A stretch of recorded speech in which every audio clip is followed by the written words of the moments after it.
আইনসভা, আধুনিক আইনের উৎস আইনসভা। বাংলাদেশ আইনসভার নাম হলো জাতীয় সংসদ। আইনসভার সদস্যদের আইন প্রণেতা বলা হয়। বাংলাদেশ সংবিধানে পঞ্চম ভাগে আইনসভার কথা উল্লেখ আছে, অনুচ্ছেদ 65 থেকে 93। বাংলাদেশ আইনসভা এক কক্ষ বিশিষ্ট।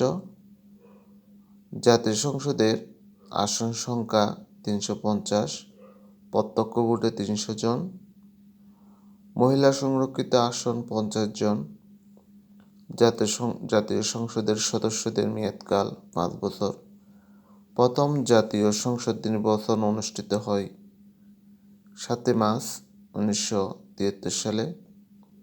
সর্বশেষ জাতীয় সংসদ নির্বাচন অনুষ্ঠিত হয় 7 জানুয়ারি 2024 সাল। জাতীয় সংসদ রাজধানী ঢাকা শেরেবাংলা নগরে অবস্থিত। জাতীয় সংসদের আয়তন 215 একর। জাতীয় সংসদের স্থপতি লুই আইকান। কোরাম সংখ্যা 60 জন। কোরাম হচ্ছে সর্বনিম্ন সংখ্যক সদস্যদের উপস্থিতি।